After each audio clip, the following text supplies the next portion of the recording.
Greetings, everyone, and welcome to Meditation Mount in Ojai, California, and to this broadcast of View from the Mount, which focuses today on the theme of the resilient heart standing steady in times of turmoil. So let's begin by acknowledging all who have gathered today from around the world. Let's join together, and we do this by entering the silence of the loving heart. So let's just take a few deep, gentle breaths to be present.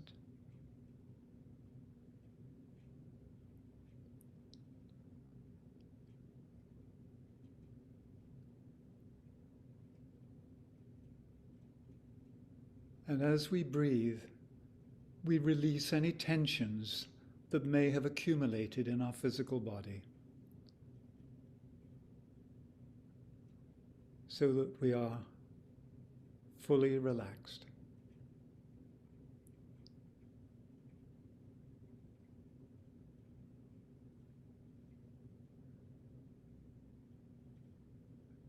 And with another breath, any emotions that may be tugging at us or causing waves, allow them to be calm, so the emotional body is still.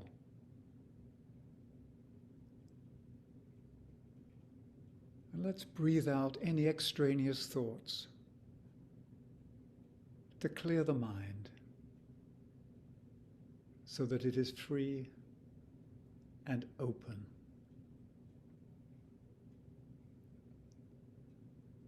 And then together, let us enter the space of the heart and sense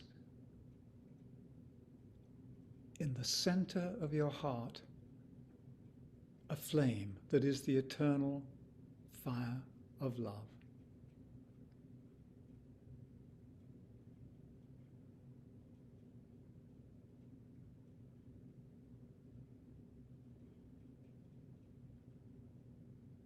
And this fire of love is the spark of life that lives in every human heart that unites us. So let us see ourselves connecting heart to heart to heart, weaving together, all of us gathered on this call, and creating a matrix of community and communion.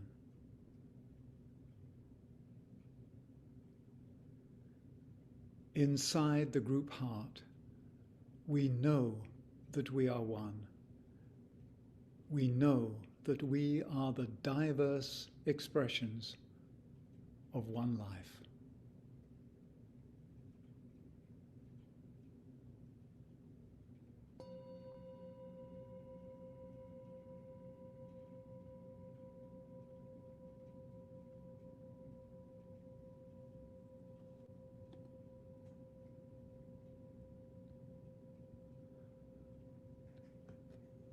Thank you. So much has happened in the world since our last gathering in June. And so I'd invite us to explore and to deepen our response to the urgent call of these times. Many of us are sensing an urgency. So what are we sensing? And what are we registering? I would like to say that, to be quite honest, in our heart of hearts, we've always sensed it will be a race against time. It's like a gnawing knowing in our spiritual bones that the powerful waves of change set in motion by our polarizing beliefs and behaviors would eventually reach the shores of daily life and cause massive disruption. Well, guess what? That time is now upon us. And many people are wondering if it's too late to stem the tide and ward off the inevitable results of collective choices made over recent decades. And when we look at the media and we look at from this perspective, it appears that our society is in free fall and very soon will hit the rocks. So I'd like to address that. So in this highly likely scenario, I can see three possibilities. And all three may be present simultaneously. So depending on the degree of spiritual resiliency acquired and embodied, both individually and as a global community, when we hit the rocks, we will either bounce, bruise, or break. So let me expound on what I mean by that. Bounce, as a result of our lives already having an upward trajectory towards living spiritual values and embracing soul qualities. There is already a levity, there is already an upward movement. Therefore, there is buoyancy and we bounce. The second is bruise, because although full of aspiration and a measure of goodwill, many of us remain somewhat attached to material and emotional needs, and we have less than flexible belief systems in play. And this guarantees a bumpy ride. And when you have a bumpy ride, you can get bruised. And the third is break. And this happens, I believe, whenever personal identity, security, and survival are tied up with the preservation of form over the liberation and expression of the indwelling life. And when we hold on to the form, it's inevitable that we're going to go down with the ship. So these sound rather drastic, but we are in somewhat drastic times. And my message today is not alarmist. It's attempting to sense what is happening and then from a deep inner place call forth a response that is right, wise, discerning, and practical. So the question facing us is, do we have the necessary skill and time to arrest or even slow down the rate of free fall and to counter the downward trend driving us into the ground? As we look around, we may not be able to mend the broken weather patterns that herald an unprecedented climate crisis, but we do have it in our power to mend the fractured body of our human family, one broken and compromised relationship at a time.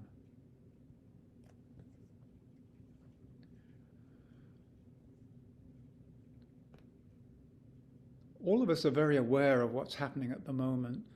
So the question is, what is the extreme global weather of the past few months reflecting back to us?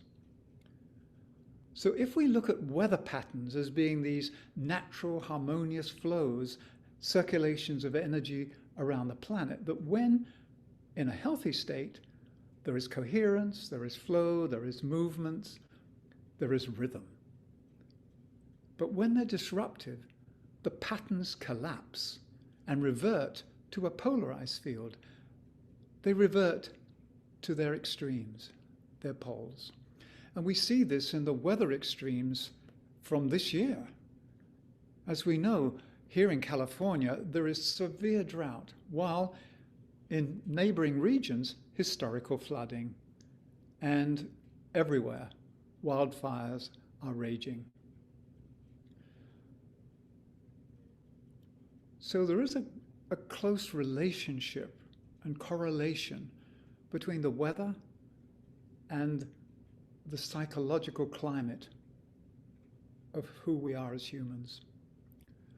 So let's look at the patterns of relationship with our own global human family in a similar way. So when there is a natural flow of love and respect among all peoples and all nations, we have a vibrant and joyful planetary culture, and we have a climate of harmony.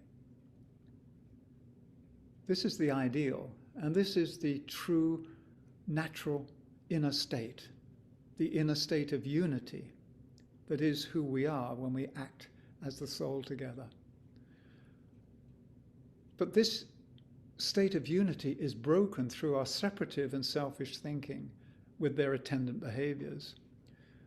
And when this happens, the field collapses and we find ourselves in a world that is polarized. Once again, the order goes back to extremes, whether this be political, religious, Or, as we've seen recently, it could be through the differing responses to the pandemic. So we could say that when coherence and order dissolve, extremes appear. So can any of us say for sure what will happen in 2022? So I want to draw a parallel between prophecy and weather forecasting. So I view prophecy and prediction in a similar fashion to weather forecasting. So once we've got all these charts and these statistics about which way the wind is blowing, the weather systems, the pressure, the approaching fronts, the weather forecaster can actually predict what kind of day to expect, or that a hurricane is coming. In a similar way, each of us is learning to read the social signs. And when we read and take in this data, we come to a conclusion. And the conclusion is we're in for stormy weather. However, it's my strong contention that we have the power to change the global weather, the psychological weather of our human nature, by changing how we think and behave. So the predicted is changed at the causal level by an act of daring and resolve. So once again, the big question facing us is whether we have the necessary will and skill to shift away from the self-centered lifestyle that is poisoning society and fueling the current breakdown. So in reality, what will make the difference and help turn things around? Let me give you one response to that question. At Meditation Mount, we firmly believe there is a tipping point that happens when we each shift our focus from investing energy in the survival of the separated self and make the needed reinvestment of life energy in serving and supporting the common good. I mean, this is a major shift from facing inwards and being self-serving to facing outwards and giving of ourselves to the whole that in turn gives back to us. The whole nourishes its parts to the degree that the parts nourish the whole. It's basic living systems, but we seem to have forgotten that. But we're facing the consequences of not living it. So what do I mean by that? Am I saying we should reject all material goods and possessions? No. I'm proposing that we let go of our attachments to things, to possessions, but we can wisely utilize all material forms to serve the building of a better world. So I believe that each of us, and then together, we're moving through a deep process of liberation. And I think back a couple of years ago, I used to call myself a minimalist, and I was very proud of it. Yeah, I can get by on next to nothing. I'm a minimalist. I don't use much. Then I realized over time that this position was in fact, sort of at war with the material side of life. I wasn't appreciating matter. So what I did is I reframed it, and now I say I am an essentialist. I am free to possess and use anything, all things which are essential to fulfilling my sole task and for helping to make the world a better place. But the trick is to have the needed possessions to be of service without becoming possessed by them. And we know at the moment that the world is emotionally turbulent. So am I saying that we should do away with feelings? No, not at all. Feelings are what keeps us in sensitive relationship with our environment, with each other. What I believe we need to let go of are the emotional attachments, the behavioral patterns that condition and constrict our lives and stymie the flow of creativity from the deeper dimensions of self. And now we get to the most tricky and difficult area, which is our beliefs. We believe our beliefs are reality. In fact, they are in our interpretation of reality. So do we have to give up our beliefs? I believe, and I'm speaking for myself here, I have to loosen up and be less rigid about my mental constructs, these thought forms that I've put in place to give meaning to life, and step beyond them into a more direct knowing by fully engaging with life as an agent of the soul on earth. So by direct communion with life, there is a knowing that emerges, which is not born out of a belief, but is born out of direct experience. And those of you who have been part of these broadcasts before from Meditation Mount know that we have a set of principles and pathways that we believe are foundational for what is to emerge. So as this old world is breaking up and dissolving and falling apart around us, it doesn't mean that all is lost. It means that which really, truly doesn't serve life in its fullest is falling away because it's a bankrupt system. And what is emerging is a new way of living that is more in harmony. So here at Meditation Mount, just to reaffirm these principles, we believe that these three principles of essential divinity, goodwill, and unanimity form the basis upon which we can build something new and better.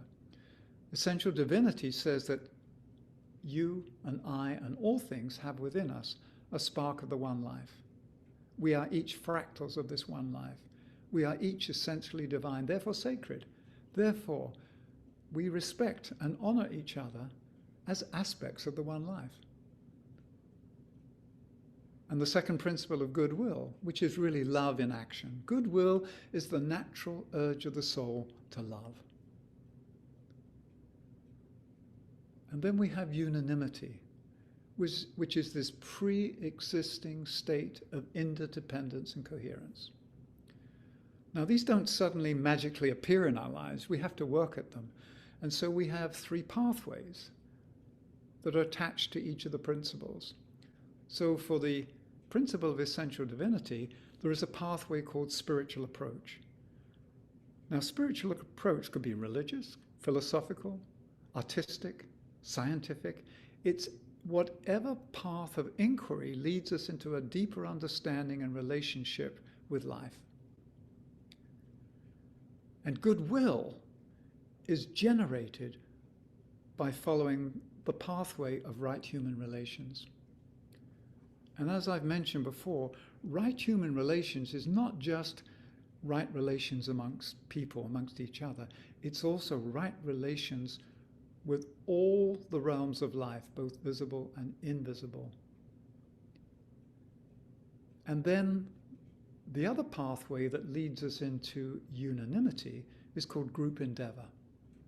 So by working together and understanding that a living system is this coherent field of active parts supporting a common purpose, by living that together, we suddenly allow unanimity to be born inside our collective heart. So what I'm really saying is these pathways help lead to a realization and application of the principles. And these are the pillars at the heart of our mission and work in the world. I just wanted to name those again because they're not beliefs. They're principles. Now, we can have beliefs about them, but how do we live into essential divinity? How do we live into goodwill? How do we live into unanimity so that we manifest them in daily life? So we said before, it's serving the common good that makes the difference. So choosing to serve the good of the whole could be seen as a benevolent act of will that will place our wayward society and our wandering feet firmly back on the path towards health and wholeness, where the part does not exploit the whole, but adds to the well-being of all. And the inspiration and founding spirit behind Meditation Mount is Dr. Roberto Assagioli, the founder of psychosynthesis. And so his approach to psychology is that you're moving from one state of wholeness to a greater state of wholeness through the process of synthesis. And that's what we're really doing. Every state of wholeness is a partial state within a greater state. And so we are in this progress towards a greater state of wholeness, a more perfect union, as it's called in this country. So we know that many of us and many of our fellow citizens around the world are working hard to live in harmony with each other and with the whole, what I would call the multidimensional ecosystem we know as Gaia, in order to create a sustainable society. So what does it mean to have a sustainable society? So far, we've been busy exploring recycling, harnessing solar power, reducing carbon footprints, as well as cultivating plant-based proteins, employing earth-friendly farming methods, and strengthening our sense of community. However, I'd like to introduce one element that's often overlooked because it is invisible to the naked eye, but thankfully not to the caring heart. So we're talking about love. For some people, it's a squishy subject. For me, it is robust. It is all-inclusive. For me, love is the most powerful sustaining force in the universe, and according to the Ageless Wisdom teaching, is the pre-existing and prime motivating force behind creation. I call love the glue of creation. It holds it together.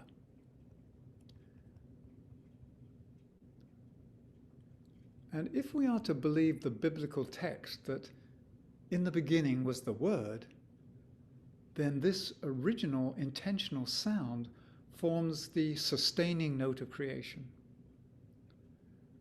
It's the note that is the loving intent that guarantees the continuity of life, providing cohesion amongst all elements of existence. And I would say, if love were to stop her singing, the worlds would cease to exist. So as we're on the subject of love, I'd like to share a few musings on this and bring it out of the realm of squishy into the realm of practical reality.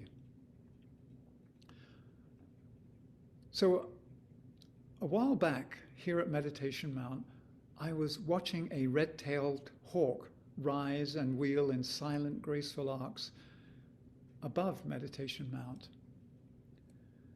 And as I watched the hawk lift into the sky, I began reflecting on what really gives lift to our lives and raises consciousness to new heights. What is that element that carries life ever upwards and liberates us from the gravitational pull of earthly fears and fixations? And I sat in the silence of that spring morning, and all of a sudden the answer came swooping in from the blue above: loving kindness. Loving kindness is the fire of unconditional love.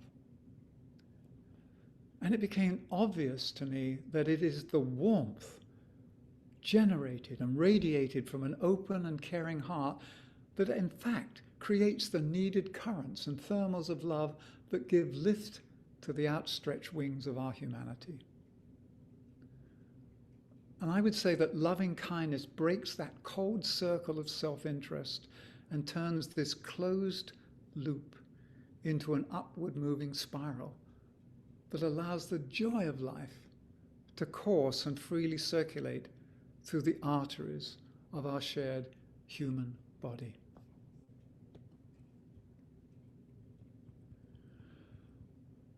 So these thermals of love, they give lift to our wings so that we may bounce back and avoid unnecessary bruising, going back to hitting the rocks.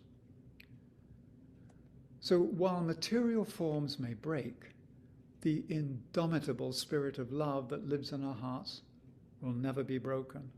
And this, I believe, is a promise of life.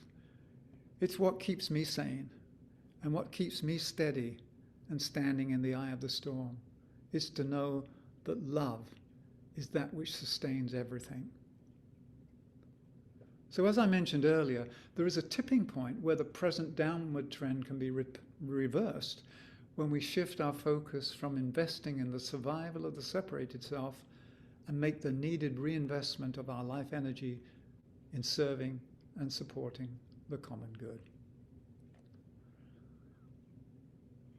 So if we step back and take a broad view of what's ahead, we could say that our clear task in the coming months and years is to create the resilient heart where the inextinguishable flame of the fire of love may burn brightly and provide the needed inner security and assurance during these times of testing, turmoil, and transition. And I believe that each of us is beginning to realize that as one era passes and a new one takes its place, it is vital to our survival and thrival, both as a species and a planet, that this resilient, loving heart fully awakens and becomes the guiding and governing force on earth. So, okay, how do we do this? What does this look like practically? What I believe we can do is not just take refuge and hunker down and wait till the storm has passed. We can actually be more causal, and we can step into a way of living that starts to create new conditions, new patterns, new ways of life. We can create in our own life, in our family, in our community, islands of coherence. I'm calling them microclimates of hope and regeneration. So how do you reforest a desert? You start off by planting a few trees here, creating a microclimate, then another clump, and then these two interact, and soon you've got a whole matrix of these microclimates, and they begin to create a microregion.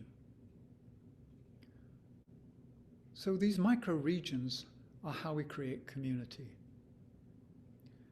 And one community that's often overlooked is what I call the community of self.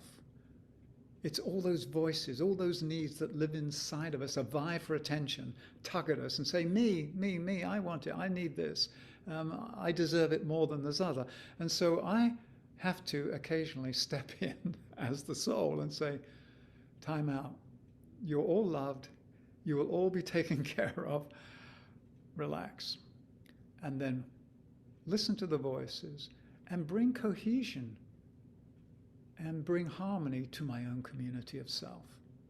And then when we do that together in our workplaces, when we do that in our families, when we do that in our local communities, we begin to create these microclimates of hope and regeneration, these islands of coherence that in fact start to have a positive effect on the surrounding areas.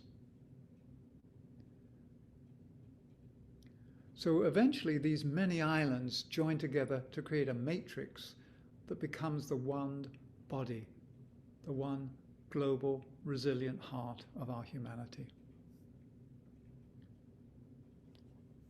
Now that may seem like a far-fetched dream, but I believe it's how we move out of this situation, not just as survivalists, but how we respond to the planetary call to seed a new world and to help Gaia give birth to a new and more glorious iteration of herself. So as our capacity to love increases, you could say that we rise in love together and we re-establish a more harmonious order of living. Just like the weather patterns that were broken, when weather patterns are whole, they move around the planet, they circulate, there are currents in the ocean, there are streams of weather and wind and cloud that move around the planet. when we re-establish the patterns of harmony within ourselves, that's when we can create a new order. And by a new order, I mean a new dynamic flow of love in action that infuses and informs whatever we build. And as we rise in love, we can create harmony from the politics of how we agree to live together and govern ourselves, because that's really all politics is. It's how we agree to live together and govern ourselves. But somehow politics has become the acquisition of power. And we're seeing both the wise use and misuse of power. But really, it's about how we choose to live together. And then we re-establish a natural order by how we choose to live in right relationship with all realms of nature, both visible and invisible, that make up this one interlinked entity that we know as Earth.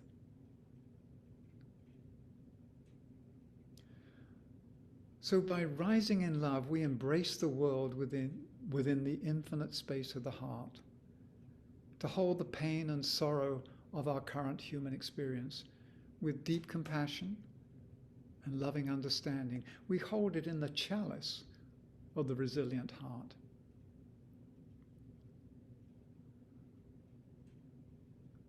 The reason I'm mentioning love is because if we are to truly believe and accept that love is that which gave rise to everything, it is the pre-existing and prime motivating force behind creation, then it is love that rebuilds and puts back in order our own society, our own lives, and helps to restore balance within this ecosystem. So this is a tall order we're facing. And I don't want to give a prescription. I'm simply reflecting myself and reflecting with you on where do we start? And I believe we have to start with ourselves by creating harmony, by loving all the aspects of ourselves, even the things that we are not so proud of. But we can love them, we can mature them, and we can create an inner community that is a healthy community. And then together, we can create a healthy outer community. It's not going to happen by simply raising our voices and saying, demanding, we want this, we need this. It's only going to happen when we put our love in action.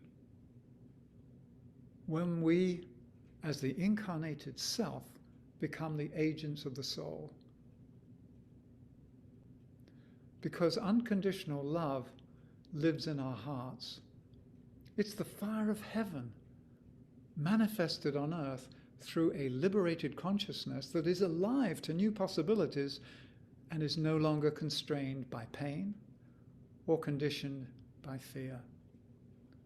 So I would say that the constant application of love is the key to creating the resilient global heart. It's the key to regeneration.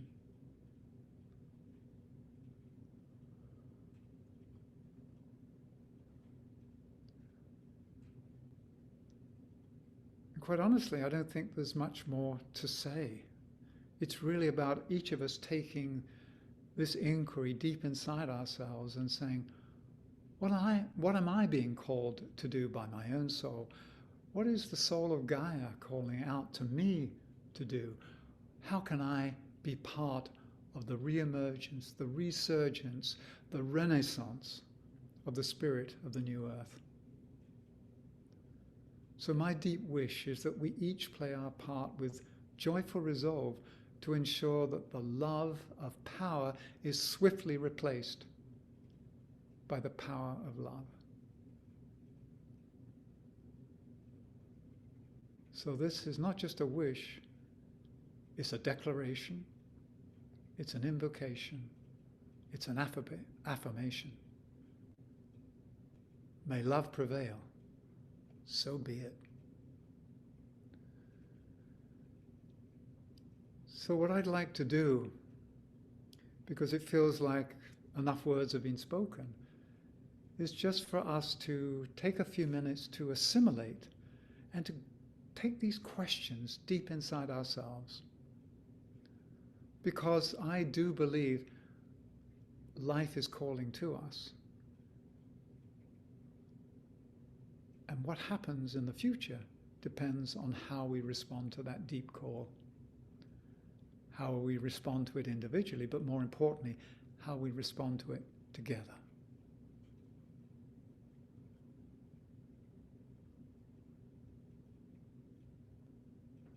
So we began by weaving together our hearts into this matrix. So let's stand inside this coherent group heart that we've created together and sense the new possibilities arising, powered by love, powered by the imagination that is free from fear.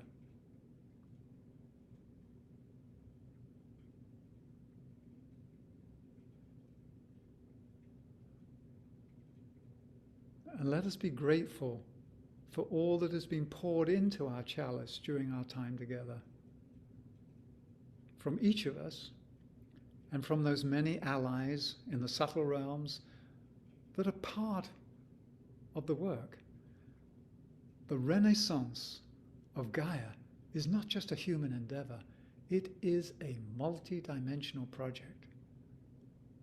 And so as we go about our lives, not only do we give love and respect and gratitude to each other, but we give it to every time we drink a glass of water. We say thank you to water. Every time we pick up a stone. Every time I hold a piece of shungite, I give thanks.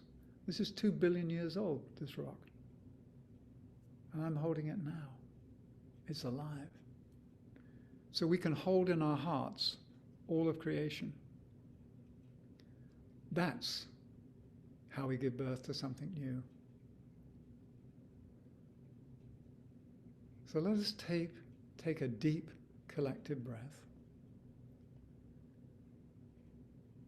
And let us pour out from the chalice of our group heart the blessings of love into our world. Let us do this on 3 breaths with the sounding of the Tibetan bowl. And as we hear the note of the bowl resonating, let us know that the note of love truly resonates throughout the cosmos. And when we are in love, we are in resonance. When we are in resonance, we are instantaneously at one. So let us breathe out our first blessing of love to our world. A regenerative out-breath, a blessing of love.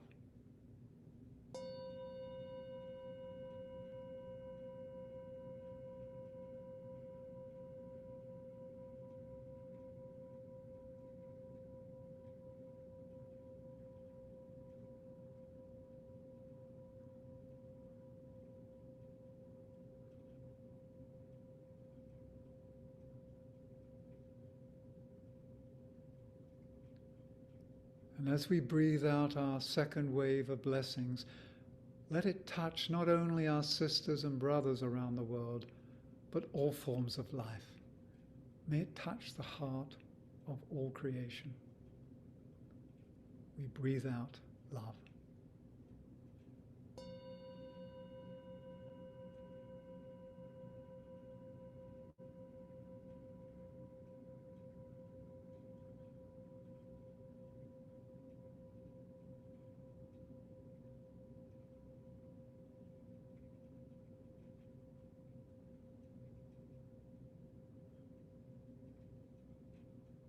And for our third breath, we breathe out love to Gaia,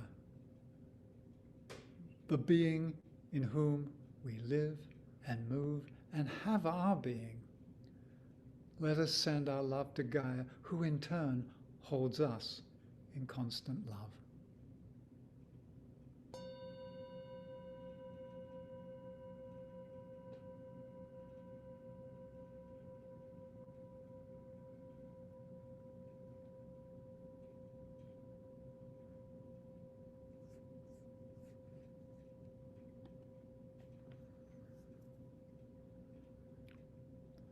So these are critical times, we know that. And as I say, this was not an alarmist broadcast.